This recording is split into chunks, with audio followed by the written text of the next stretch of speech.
आपको क्या लगता है कुमार सौरभ? अब भाई संवेदनशील बयान लगातार था। चिराग पासवान भी बढ़ते अपराध को लेकर तो चिंता जताते रहे, यहां तक कि उन्हें यह कहना पड़ गया कि मुझे दुख है कि मैं ऐसी सरकार का समर्थन दे रहा हूं।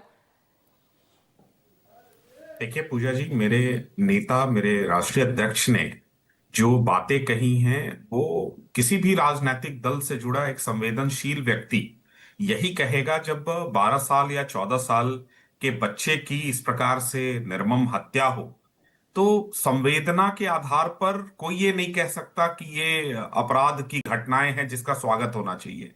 कहीं ना कहीं परेशानी तब बढ़ जाती है जब राज्य के सर्वोच्च पुलिस अधिकारी ऐसी घटनाओं के लिए बिहार के किसानों को जिम्मेदार बताएं। और ये उन्होंने सार्वजनिक रूप से टीवी पर सभी कैमरे के सामने कहा।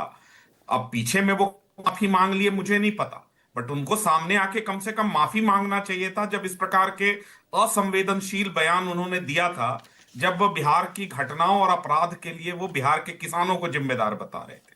देखिए, एनडीए की सरकार में कभी भी सत्ता संरक्षित अपराध नहीं होते हैं, लेकिन इसके साथ साथ एक जिम्मेदार दल के तौर पर हम हो रही बिहार की घटनाओं पर अपनी आंखें बंद नहीं कर सकते।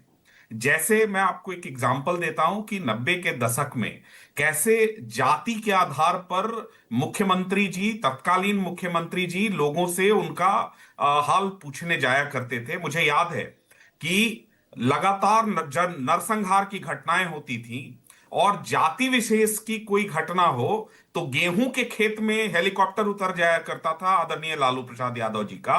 लेकिन 160 170 हत्या की घटना एक जाति विशेष की होती थी और वहां वो पूछने भी नहीं जाया करते थे। तो देखिए, इस प्रकार की चीजें तो कम से कम तेजस्वी यादव जी को नैतिक अधिकार नहीं है। जहां 2 बच्चों की हत्याएं हुई हैं, कल से प्रशासन सजग है, कल से प्रशासन ये कोशिश कर रहा है कि नहीं, हम ऐसे कैसे तो जल्द से नीतीश जल्द कुमार ढूंढें। योजनाएं, घोषणाएं ये तो सब कर ही रहे हैं ना, जनता को तो नहीं, सौगातें दे ही रहे हैं। आज भी एक बड़ी घोषणा की है, लेकिन एक ट्वीट इस बढ़ते अपराध को लेकर, बीती रात इस घटना को लेकर तो ऐसा कुछ नहीं किया।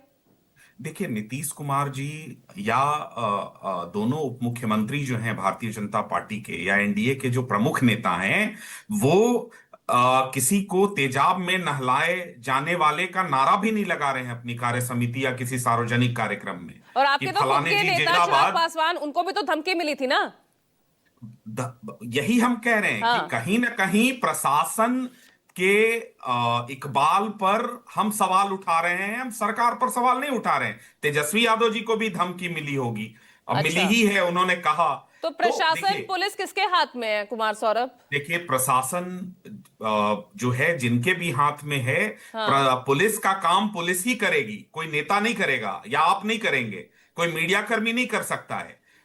इसीलिए राज्य में डीजीपी, एडीजी, एसपी, डीएसपी इनकी व्यवस्था तो बनाई बयान गई है। आपने मुझे सुनाई दिया ना कि डीजीपी ने क्या कहा था, क्यों अपराध मई जून जुलाई में क्यों अपराध बढ़ते हैं।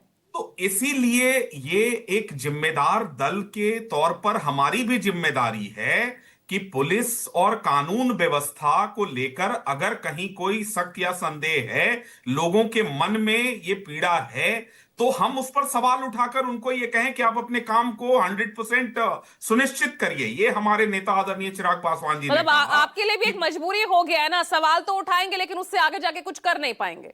हमारी मजबूरी कभी नहीं रही है पूजा जी। आप शुरू से अंत तक अभी तक देखिए कि जहां भी, जब भी बिहार के 14 करोड़ लोगों के विषय या उनके हितों से जुड़ा कोई भी विषय रहा हो, लोक जनशक्ति पार्टी रामविलास या हमारे नेता चिराग पासवान ने कभी भी सार्वजनिक रूप से उस विषय पर अपने विचार रखे हैं और समय समय पर सरकार को ये सचेत किया है कि भाई हम चुनाव में जाने वाले हैं, लोग हमसे प्रश्न पूछेंगे कि अपराध क्यों बढ़ रहा है। और कभी भी एनडीए का कोई भी दल हो ये नहीं कहेगा कि बिहार में बढ़ रहे अपराध पर उसकी अपनी कोई चिंता नहीं है। हम चिंता व्यक्त कर रहे हैं, जंगल साथ राज, साथ ये भी लेकिन लालू राबड़ी राज को जरूर याद दिलाया जाता है ना कि भाई उनको याद कर लीजिए, उनसे कम है राजेश राठौर। जी नहीं। ये क्या स्थिति बिहार में हो गई है? ये आखिरी का आपका महत्वपूर्ण प्रश्न है, तो आप जवाब भी ले लीजिए। नहीं, रुक जाइए ना, फिर आती हूँ आपके पास। इसको याद रखिएगा, नोट करके रख लीजिए। राजेश एकदम नोटेड है, बिल्कुल नोटेड है।